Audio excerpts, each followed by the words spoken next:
Vamos começar com uma oração. Senhor Deus, nós damos graças, nós te louvamos, nós reconhecemos a tua soberania. Sabemos que tudo depende de ti. O Senhor é o dono do mundo. Nós pedimos que o Senhor nos dê orientação, nos dê capacitação para os tempos difíceis que vivemos.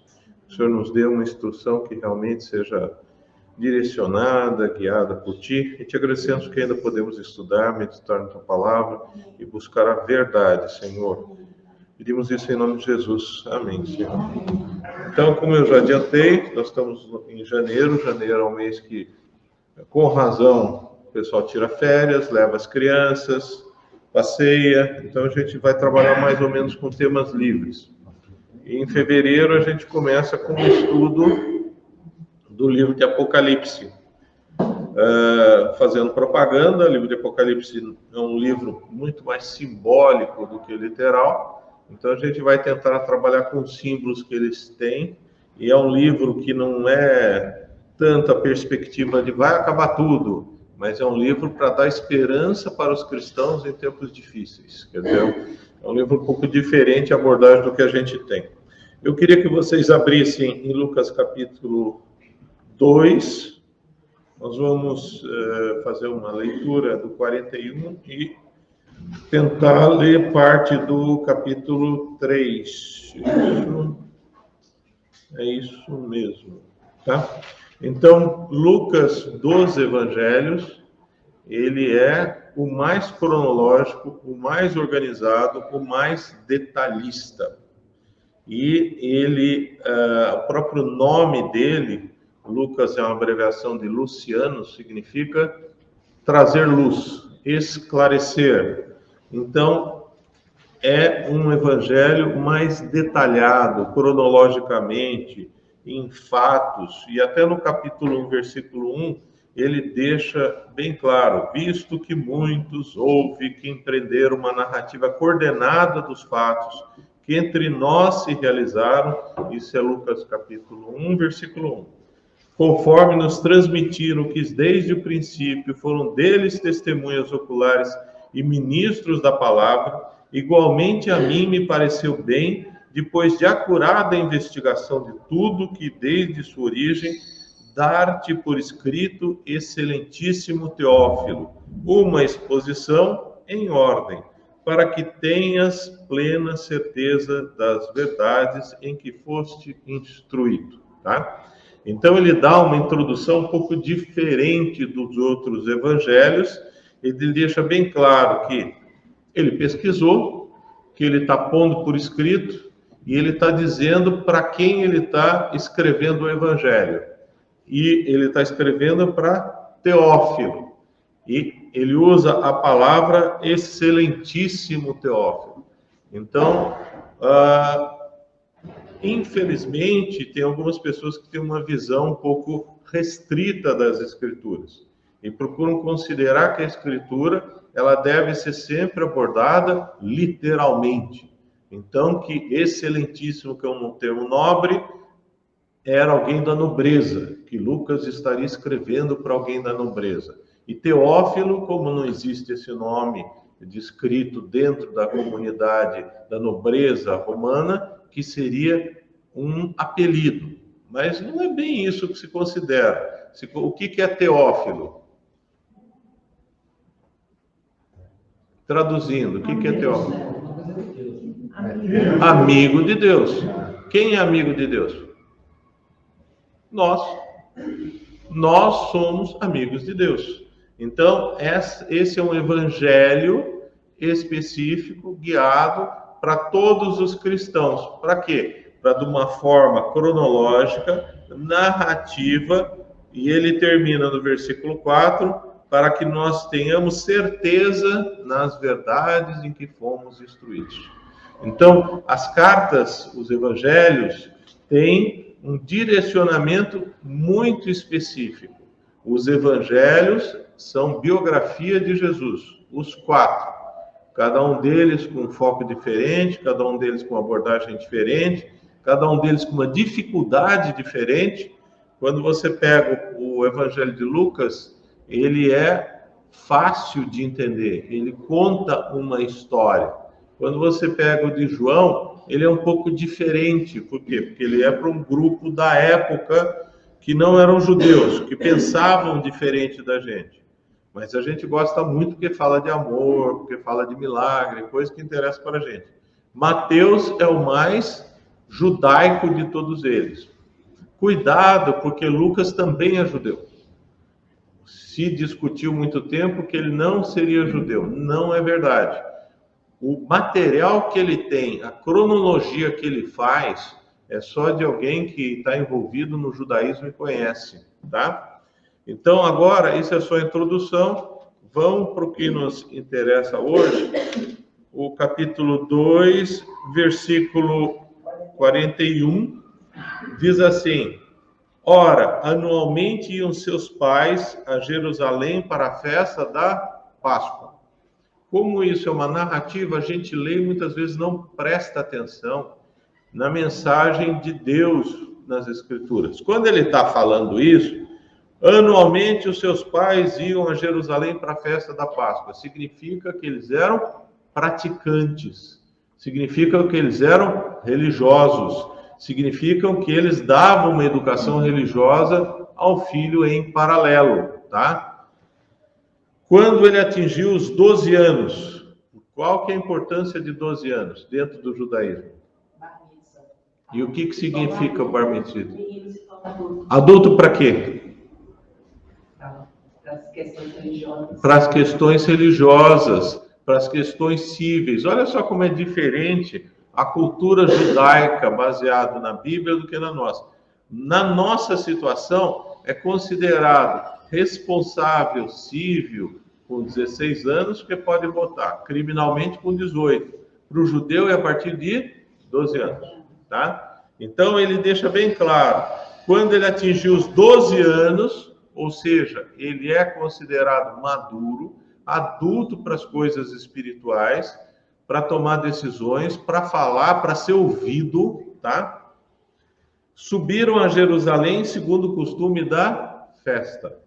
Jerusalém era mais alto do que as regiões em volta. Então eles sempre falam, subiram para Jerusalém, tá? E eles tinham o princípio de, nas grandes festas, se deslocar para Jerusalém. Lembra sempre que culto só era no templo, que a sinagoga era um local de ensino, tá? Então, a sinagoga deles era como se fosse uma escola bíblica dominical, simplesmente isso. E era um local onde se reuniam, até hoje. Eles fazem negócio, eles acertam as coisas, eles combinam casamento, combinam festa, vendem carro, é na sinagoga. E onde eles fazem os cultos deles hoje em dia? Não fazem. O judeu não faz culto. Por quê? Porque eles não têm o templo. O templo hoje em dia ele está preenchido por o quê? Por uma mesquita. A grande mesquita está no local do templo, tá? Olha só como Deus age. Então não tem sentido você fazer sacrifício de animal, sendo que o sacrifício perfeito já foi feito por Jesus Cristo. Como que você impede os judeus de fazerem isso? Colocando uma mesquita, tá? Então tá lá. Tem toda a região, ele só tem os muros, todo mundo já ouviu falar dos muros, né? Que o pessoal vai lá e fica fazendo muro, fica fazendo, balançando a cabeça, colocando papelzinho lá, etc. Provavelmente aquilo lá era os muros do estábulo, não tem nada a ver com o templo, tá? Mesquita e sinagoga é a mesma coisa? Não, mesquita é o quê? É o templo do Islã, tá? Então é onde os muçulmanos pegam e fazem as rezas deles, as preces deles. Não é o local também onde eles migram. Eles migram lá para a Arábia Saudita, onde tem aquele negócio que eles ficam dando volta lá, aquela pedra preta deles lá, tá? Sinagoga é o local de encontro dos judeus. Sinagoga que significa congregação, só isso, tá? Então, sinagogue significa ajuntamento. Você pode até transpor isso para a igreja, tá? nós fazemos uma congregação. Muito do cristianismo vem das tradições judaicas. Quando você passa na rua, muitas vezes você vê lá escrita sinagoga. Nunca viram isso? Tá? Nunca viram uma sinagoga? Então vocês precisam ir passar. Então, as sinagogas têm diversas em São Paulo. A maior, você tem o Beit Rabá, que é a mais tradicional, né? E tem a sinagoga mais liberal, que é a CIP, a Congregação Israelita Paulistana. Vocês podem ir lá, não é fechado, tá? Os homens têm um lugarzinho para pôr kippá, as mulheres vão ficar separadas se for numa sinagoga tradicional, se for numa normal, eles até misturam. É interessante vocês visitarem. Se alguém quiser visitar, pode procurar o professor Vicente, ele acompanha vocês para visitar, tá? É muito interessante. Parece que você está entrando no museu. Você vai identificar muitas coisas que eles fazem, principalmente numa tradicional, a liberal também, com o que a gente faz dentro da igreja. O cântico, a leitura, a gente tem uma contextualização para a modernidade dentro do culto cristão, mas vem da tradição judaica, tá? Até outra coisa interessante, a sinagoga era um local de encontro, era um local de ensino. E eles ensinavam quem? As crianças. Então, no Novo Testamento, você vai encontrar Jesus falando, vocês se consideram mestres de crianças, né? Lembra dessa passagem? E a gente pensa pejorativamente. Não é pejorativamente. Isso é um título importante. Porque para ensinar criança, ele tinha que ser um professor. E o que ele ensinava? Ler, escrever e as escrituras. Esse é um diferencial grande. Alguém conhece algum judeu analfabeto? Não. E dentro da formação das escolas, nos Estados Unidos, as escolas vieram a partir das escolas bíblicas dominicais. Você tinha as igrejas pequenas do interior, e nessas igrejas você tinha a escola bíblica dominical no domingo, e durante a semana você tinha muitas vezes a mesma professora que dava a escola bíblica dominical e ensinava as crianças a ler e escrever. Um dos grandes fatores que se diz porque os Estados Unidos virou a potência que é porque ele recebeu uma migração de letrados. Por quê? Porque recebeu muita imigração de protestantes que fugiram da Europa e eles sabiam ler para a leitura da Bíblia. Dentro da igreja, a gente dificilmente tem analfabeto, né? Por quê? Porque a gente estimula a leitura bíblica, a gente estimula o aprendizado. Tudo bem quanto a isso que é sinagoga? Tá? Mas vocês podem ir. Mas procure o professor Vicente, porque ele vai com vocês, ele até dá instrução. E como ele parece um pouco judeu, aí o pessoal vai e nem se fica perguntando muito, não. Tá? Capítulo 2, versículo 43. Terminados os dias da festa, ao regressarem, permaneceu o menino Jesus. Lucas está chamando a atenção a diferença que ele era menino ainda em Jerusalém, sem que seus pais o soubessem. Por que isso? Porque eles iam em grandes cortejos. Ia separado os adultos, os primos, os tios, as crianças iam de maior idade, muitas vezes como a gente vê acontecer aqui, tá? Pensando, porém, estar ele entre os companheiros de viagem, foram caminhando de um dia. E então, eles iram a pé, passaram a procurá-la entre os parentes e os conhecidos. Dá para entender, por toda a narrativa dos evangelhos, que a família era muito grande, tá? E não tendo encontrado, voltaram a Jerusalém à sua procura. 3 dias depois, olha só, ficaram procurando Jerusalém. Jerusalém, uma cidade de 20 mil habitantes na época. Só que na época das grandes festas, como a Páscoa era maior, os historiadores acham que ela chegava a 100 mil. Então você imagina ficar procurando. Você viu fulano? Você viu cicrano? Tá? 3 dias depois, o acharam no templo, assentado no meio dos doutores. O que significa doutores? Aqueles que estudavam a lei, tá? Não significa que eles tinham doutorado. Significam que eram estudiosos da lei. Significavam que eles estudavam o Antigo Testamento, tá? Assentado no meio dos doutores, ouvindo-os e interrogando-os.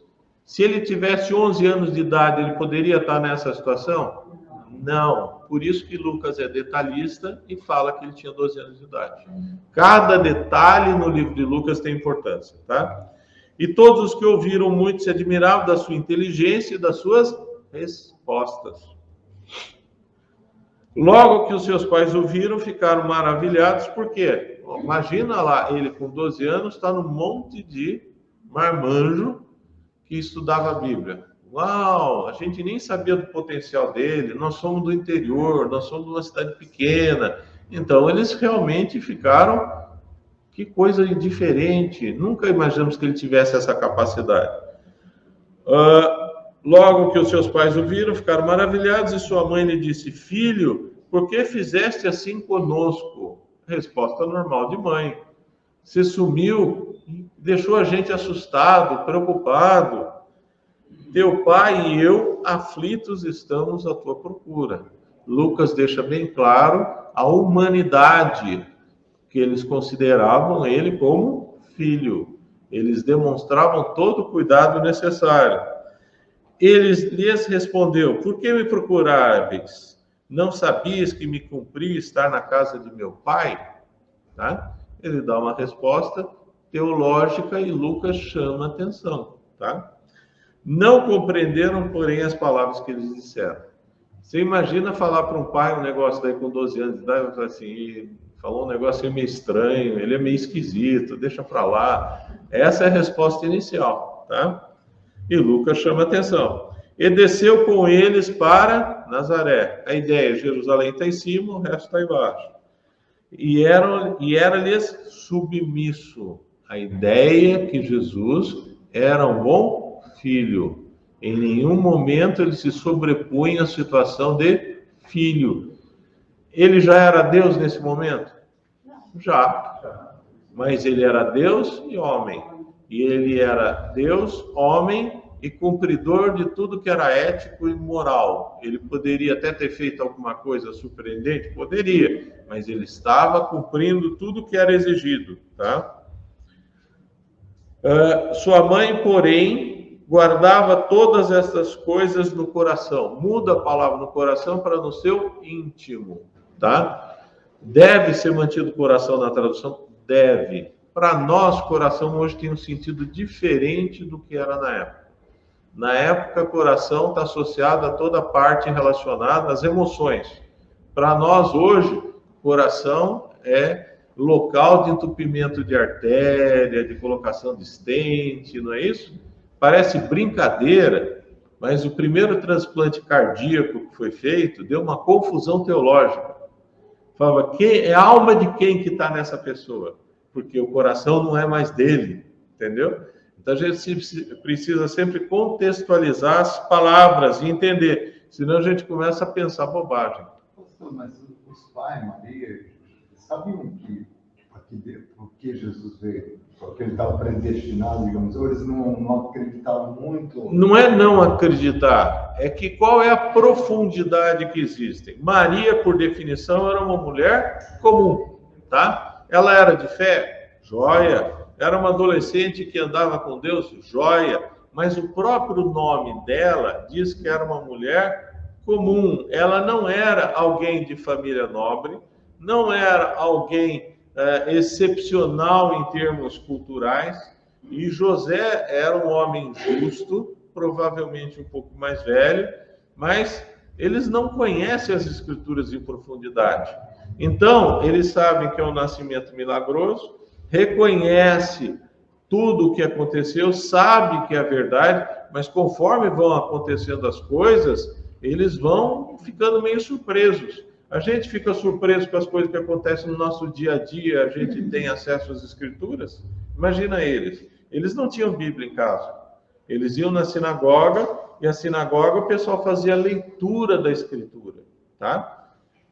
Por quê? Porque os rolos da escritura, nem toda sinagoga tinha tudo. Algumas sinagogas só tinham um rolo ou outro. Então, por isso que Lucas chama bem a atenção. Olha, está acontecendo tanta coisa diferente na vida de Jesus, e Maria pegava e falava, olha, que coisa, eu não sei bem o que é, mas eu estou prestando atenção. Deu para entender? Tá? Diga. Os próprios discípulos eram meio lezinhos, assim, né? Tanto é que o Felipe fala assim, quando Jesus fala, eu sou o caminho, a verdade e a vida, e o Felipe fala, mostra-nos o Pai, que já nos basta, né? Então, é quando você está vivendo a situação, você não tem muito como, tá, perceber. O Dietrich Bonhoeffer, no livro dele, ele chama a atenção que se Jesus viesse hoje em dia dentro do ambiente da igreja, provavelmente ele ia ser crucificado de novo, porque o pessoal ia achar estranho as coisas que ele falava. Então, quando a gente está vivendo um momento, não é tão fácil assim você perceber as coisas, é fácil você perceber depois. Pastor, a gente com a Bíblia, agora a gente crê, né? E se a gente vivesse aquela época sem Bíblia, será que a gente iria... Nem hoje em dia. Hoje em dia, muitas coisas a gente não entende absolutamente nada, tá? Quando a gente lê no livro de Gênesis que Eva foi feita a partir do flanco de Adão, a gente lia aquilo e falava assim, olha, é difícil de acreditar nisso daí, né? Pedaço do lado. Não é costela, cuidado. Porque aquele ele sem Bíblia, ele creu que Jesus era o... Sim. Então vamos a uma primeira definição. Cristianismo é a religião da Bíblia ou a religião de Cristo? Cristo. Você consegue chegar a Jesus sem a Bíblia? Consegue.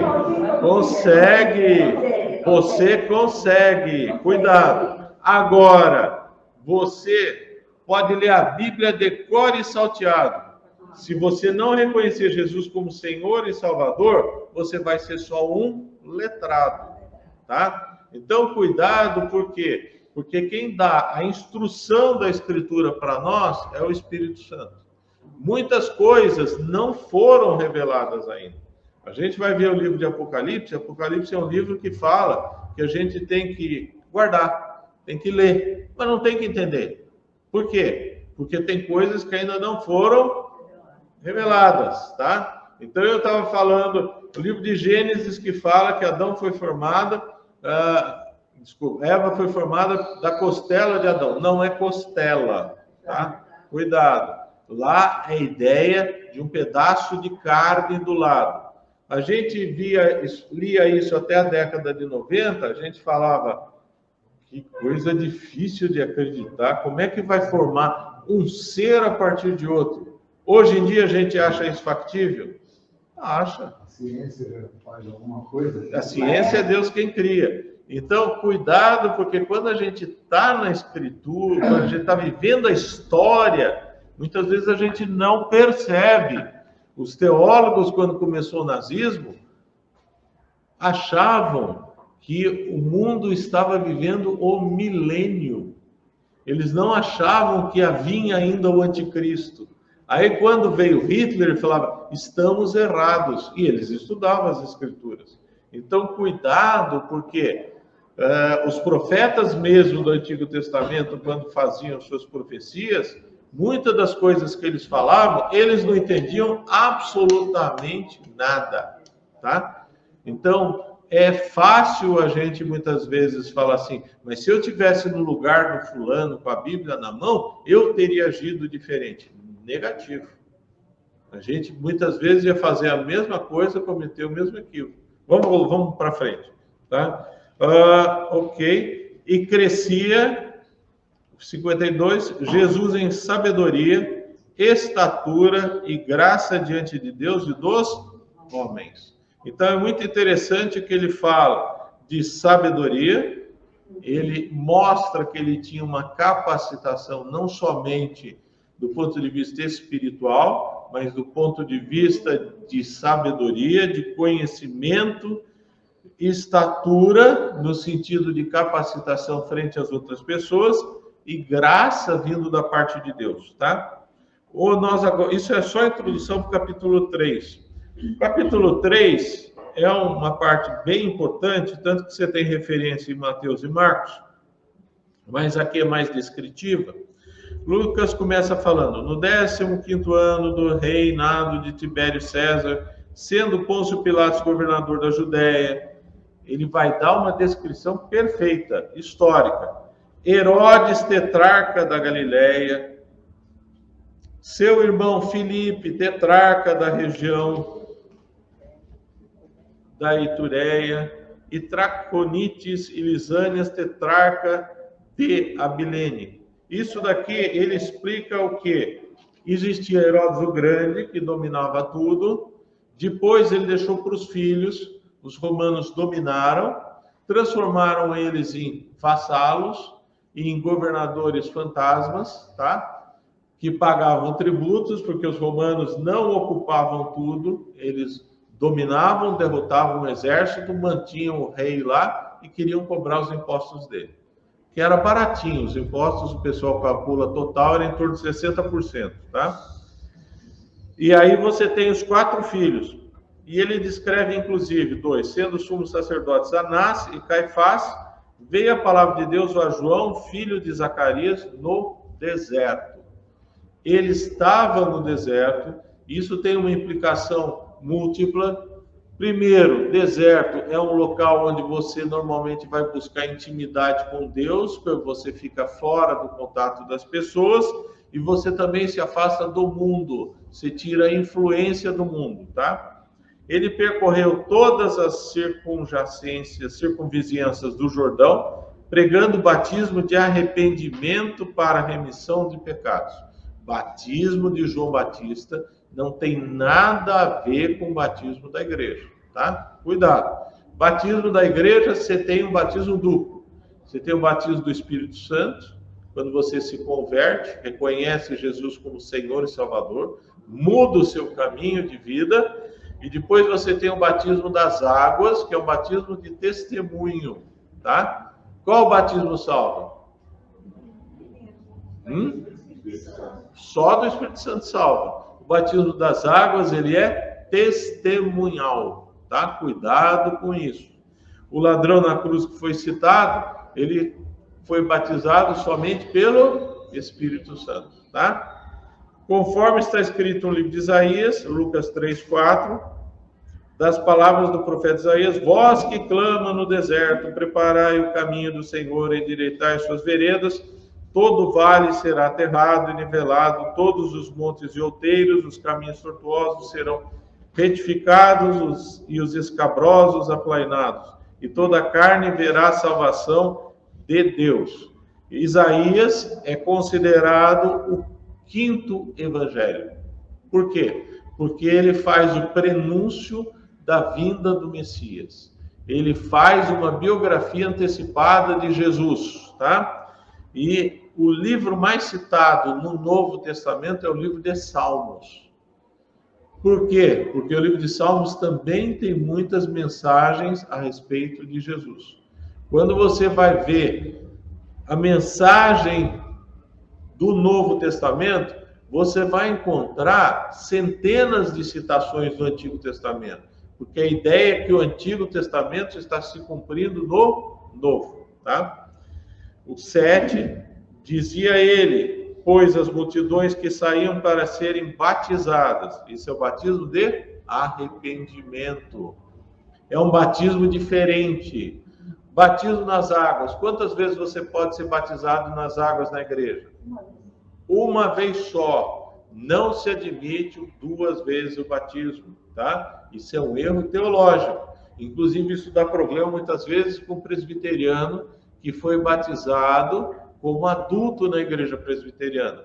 Então, a melhor maneira que eu já vi fazer isso é que quando foi um presbiteriano que quis se tornar membro da Igreja Batista, e a Igreja Batista ela é distintiva como batismo por imersão, foi feita a ressalva: esse adulto foi batizado já como adulto, já como convertido numa igreja presbiteriana. Só como eles têm um hábito de batismo diferente, que eles têm um hábito de aspersão de água, nós estamos fazendo batismo de imersão para ele se tornar membro da igreja, mas ele já deu um testemunho no passado, que é o mais razoável, e poucos pastores acabam fazendo isso, mas isso seria o certo, tá? Vamos lá. Então, desculpe, pastor, então não se pode, ele não vai se batizar novamente por imersão, não. Ele só dá explicação. Ele é batizado por imersão, só que ele já deu um testemunho público. Como a Bíblia fala que você só pode ser batizado uma vez nas águas, então você está fazendo algo excepcional, por quê? Porque dentro da nossa igreja batista, só pode ser membro quem for batizado por imersão, tá? É uma característica. Por exemplo, se vier da Assembleia de Deus, precisa ser batizado de novo? Não. Se vier de uma igreja pentecostal estranha, mas foi batizado, já sendo salvo, esse é outro problema. Tem pessoas que procuram e falam assim, olha, eu fui batizado, mas eu não sabia nem o que era. Me chamaram lá na frente, eu fui lá e me jogaram na água. Mas eu não era cristão. Aí você não está rebatizando. Você está batizando uma única vez como testemunho. E aqui tem uma particularidade. O batismo de João Batista era um batismo de arrependimento, tá? Se você se arrependesse de alguma coisa no mês seguinte, você poderia ser rebatizado? Mas era na água também? Hã? Era na água. É na água. No rio, foi. Variava, tá? Os ricos tinham piscina dentro de casa. Porque o ato de batizar não vem com João Batista exclusivamente, tá? Você tem diversos grupos que usavam a purificação com a água. O grande exemplo que a gente tem são os essênios. Já ouviram falar dele? Tá? Os essênios eram um dos grupos religiosos que tem no Novo Testamento, era um grupo separado. Os essênios tinham os batismos rituais. O que significava isso? Hã? Judeus. Grupos judeus. Pode corrigir, porque às vezes eu como palavra. Então, o que eles faziam? Eles se lavavam frequentemente. Eles pegavam e faziam banhos ritualísticos de purificação. Então, João Batista não está inventando nada. Ele só está dando um formato e fazendo uma proclamação profética. Lembra qual que é o primeiro milagre que Jesus faz no Evangelho de João? E onde que estava essa água? Pote de quê? Pote de quê? Talha grande de... João sabe. O que é? Purificação. Eram talhas de purificação. Eram talhas grandes, religiosas, tá?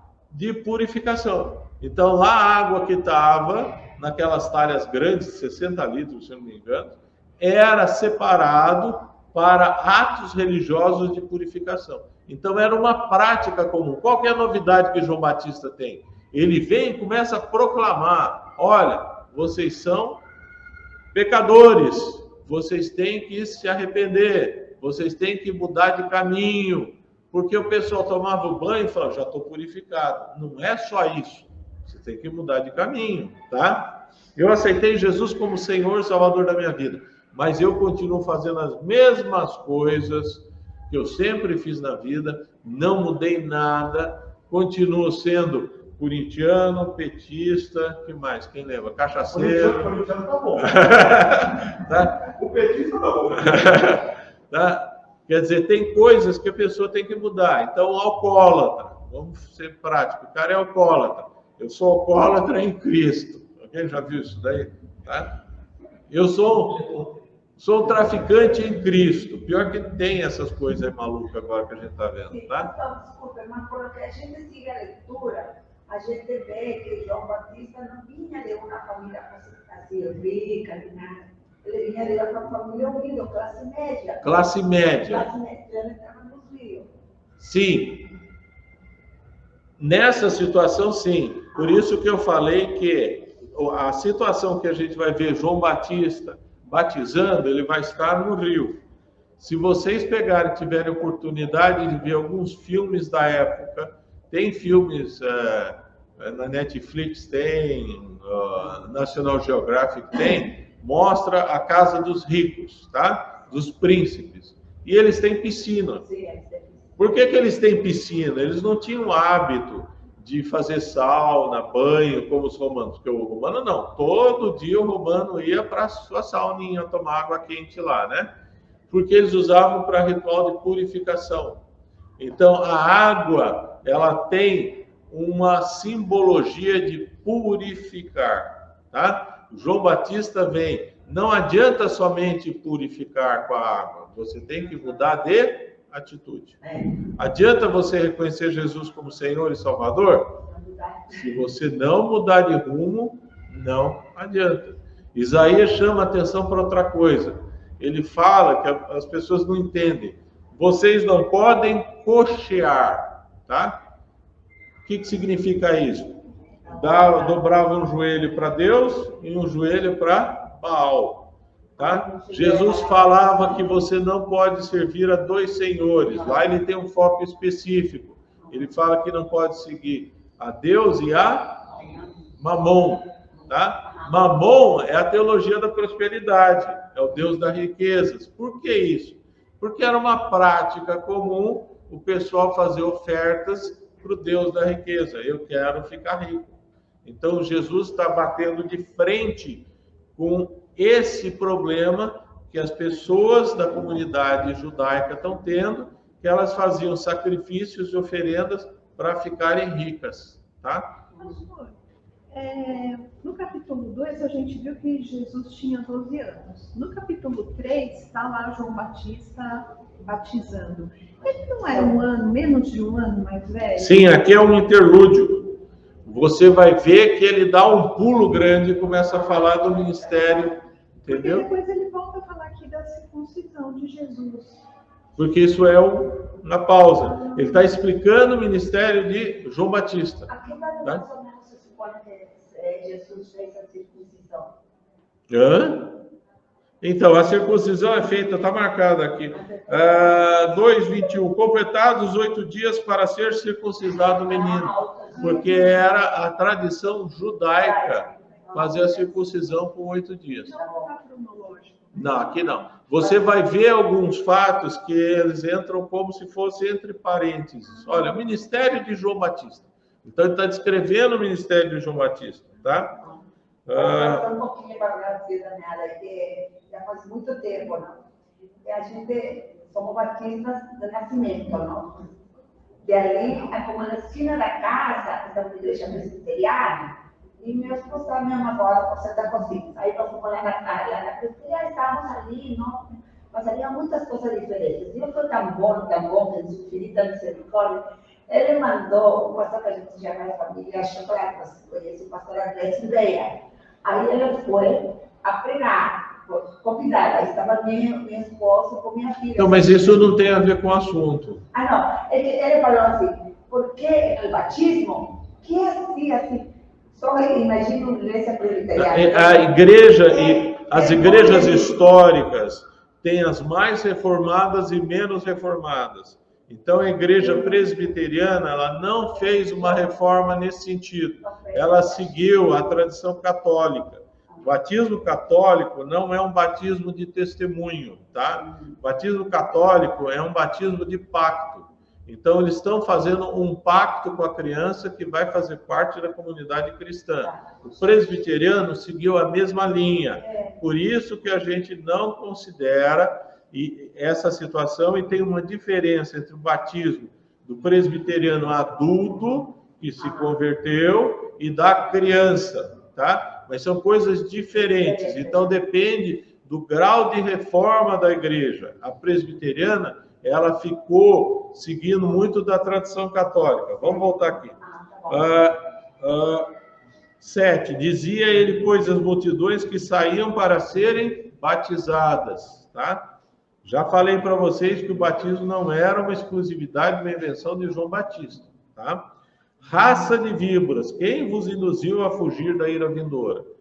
Produzir, pois, frutos dignos de arrependimento. O que ele está chamando a atenção aqui?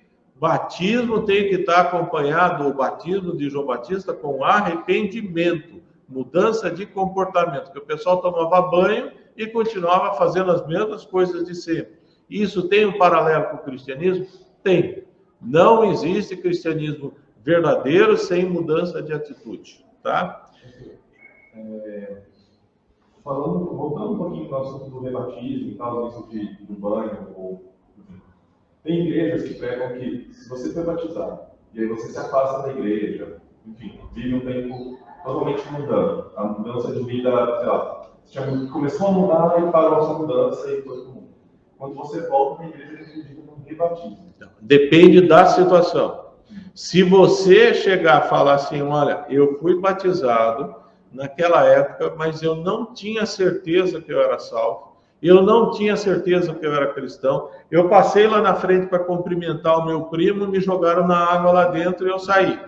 Então, esse batismo, a gente desconsidera como batismo testemunhal. Você fala assim, não, eu fui batizado, eu tinha certeza da salvação, depois eu me afastei da igreja por isso, por aquilo. Tá bom. Você não precisa ser batizado novamente, tá? Por quê? Porque você se afastou do evangelho e retornou ao evangelho. Então, depende de caso a caso. Eu conheço. Por que a gente faz curso de batismo aqui na igreja? Tá? Precisaria? Em tese, não. Em tese, aceitei Jesus como Senhor e Salvador, vai para a água. Só que se você começar a fazer isso automático, vai passar 6 meses, você vai... Eu estou no segundo batismo, e você? Eu estou no terceiro. Então, a gente faz isso para a pessoa ter convicção que ela realmente se tornou cristã. Deu para entender? Sim, tá?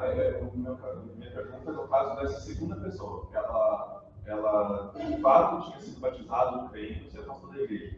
A pergunta é, por que é errado esse segundo batismo, esse rebatismo? Porque tem um versículo, agora eu não vou lembrar, tem um versículo que fala que não pode ser batizado, não existe um segundo batismo, tá? Eu acho que é Hebreus 6, né, que fala que não pode... Ah, não, tem um só batismo. Depois eu trago domingo que vem, alguém tiver com o celular, procura. Porque fala em um só batismo, um único batismo. Então você não deve fazer um retestemunho. Ah, mas vai perder a salvação se for rebatizado. Não, mas não está correto. Então tem algumas coisas que entram mais como orientação e sabedoria, tá? Então, por exemplo, você vai participar da ceia. Você achou? Efésios 4, versículo 5. Há um só Senhor, uma só fé e um só batismo. Um só Deus e Pai de todos. Não é esse versículo, mas tudo bem. Esse um só batismo aí é a ideia de batismo de unidade. Mas tudo bem. Eu ia falar outra coisa. Da ceia. Mesma coisa. A gente sempre anuncia na ceia, olha, você na ceia não pode estar em desavença com alguém. Se você tem algum problema com algum, vai lá e resolve antes. Aí você chega e fala assim, não, mas eu estou brigado com o meu primo, não fala há 5 anos, e eu participei da ceia, é pecado, vou ter que agora fazer uma penitência. Não tem nada a ver com isso. Perdi a salvação, não tem nada a ver com isso, entendeu? Agora, não é correto você fazer isso. Existem instruções dadas na Escritura. Existe o problema de depressão espiritual? Existe. Existe o problema de a pessoa se desviar da fé e retornar? Existe. Precisa rebatizar? Não, porque o rebatismo não deve existir. Agora, eu fui batizado e não era salvo, olha, eu quero ser batizado. Isso vale do modo geral. Isso a gente segue dentro da igreja, não é coisa minha só, e tem base bíblica. Deu para entender? Tá? De uma igreja que passava tempo, não posso batizar toda a igreja de novo, fazer uma purificação geral aqui, até o nosso batizado. Ele está voltando para o batismo de João Batista. Não tem muito sentido. Existe uma distinção. O batismo de João Batista é o batismo de purificação, tá? Uma boa ducha resolve, né? Só foi no chuveiro, na parte. Foi no chuveiro, Ok. Vamos um pouquinho mais. Então, o que ele está falando? Produzir, pois, o 3:8, escola dominical pode interromper, não tem problema, tá? Desde que seja o assunto. Pois frutos dignos de arrependimento. A ideia de arrependimento. Não adianta ficar indo lá na frente todo domingo. Quem se arrepende, na semana seguinte está lá de volta. Não tem sentido. E não comeceis a dizer entre vós mesmos, temos por pai a Abraão, porque eu vos afirmo que destas pedras Deus pode suscitar filhos a Abraão. O que ele está dizendo aqui? Eu tenho a proteção de Deus porque eu sou judeu. Vale para nós isso? Vale. Não, eu não tenho problema nenhum porque eu sou baptista. Esquece. Você é humano aos olhos de Deus como qualquer um. E tem que ficar esperto. É isso que ele está falando, tá? E também está posto o machado à raiz da árvore. Toda árvore, pois, que não produz bom fruto é cortada e lançada ao fogo. Jesus vai usar a mesma parábola. O verdadeiro temente a Deus, o verdadeiro cristão tem que produzir fruto. Fruto significa ação, significa comportamento, testemunho. Então as multidões o interrogavam, dizendo, que havemos, pois, de fazer? Respondeu-lhes, e aí nós temos um problema. Quem tiver 2 túnicas, reparta com quem não tem, e quem tiver comida, faça o mesmo. Pois foram também publicanos para serem batizados e perguntaram, mestre, o que havemos de fazer? Respondeu-lhes, não cobreis mais do que estipulado. Também soldados lhe perguntaram, e nós que faremos? Soldados, ele não identifica se era romano, mas provavelmente é romano, porque toda vez que vai soldado do templo está especificado. E nós que faremos? E eles lhes disse, a ninguém maltrateis, não deis denúncia falsa e contentai-vos com o vosso soldo. Vamos só terminar aqui, a gente volta a semana que vem. Aqui, ele está falando de um aspecto no versículo 11, da justiça social, tá? Ele é um profeta do Novo ou do Antigo Testamento? Do Antigo. Ele vem com o modelo do Antigo. Ele anuncia a vinda do Messias. E uma das partes proféticas importantes do Antigo Testamento é justiça social. O que significa justiça social? No conceito do Antigo Testamento, no conceito das propostas de Deus, não pode existir alguém que passe uma necessidade absoluta ou extrema. Não pode existir, não deve existir pobreza, tá? Então, a mensagem que tem de justiça social, ela é muito relevante no Antigo Testamento e ela volta no Novo Testamento com essa mensagem que João Batista traz. Isso dá um problema. Por quê? Ele está falando para o Estado fazer isso? Está falando para quem? Para o próprio povo judeu. O povo judeu faz isso? Faz com o judeu, exatamente isso. Você não vê judeu mendigando. Você não vê judeu passando necessidade.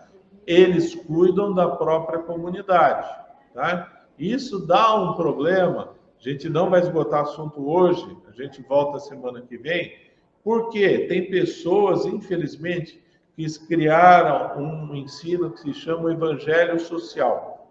O evangelho social considera que você está cumprindo a missão de Deus se você tiver uma ação social. Isso é uma heresia, tá? Cuidado. Por quê? A gente deve ter uma ação social a partir da visão da mensagem de salvação, tá? E não é o Estado que é responsável por isso, é a própria comunidade. Eu só estou colocando isso porque a gente vai voltar semana que vem, porque não dá tempo, tá? Mas isso é extremamente relevante para os nossos dias de hoje. E relevante também, o que a gente vai ver, é o que ele fala no versículo 20, acrescentou ainda sobre todas as de lançar João no cárcere. Hoje no Brasil, infelizmente, nós estamos tendo presos políticos. João Batista era um preso político. Por quê? Porque ele critica o Herodes, porque ele tinha tomado como esposa a mulher do irmão. E isso daí era antiético frente à lei judaica, e frente à lei também normal familiar. Mas semana que vem a gente volta, senão vai dar uma confusão geral. Então eu vou falar para vocês semana que vem sobre a ética social, sobre justiça social, o que é o correto, o que a Escritura prevê, como que a gente deve agir e para não cair no evangelho social, que é uma heresia e vem destruindo o cristianismo, tá? Alguém termine a oração?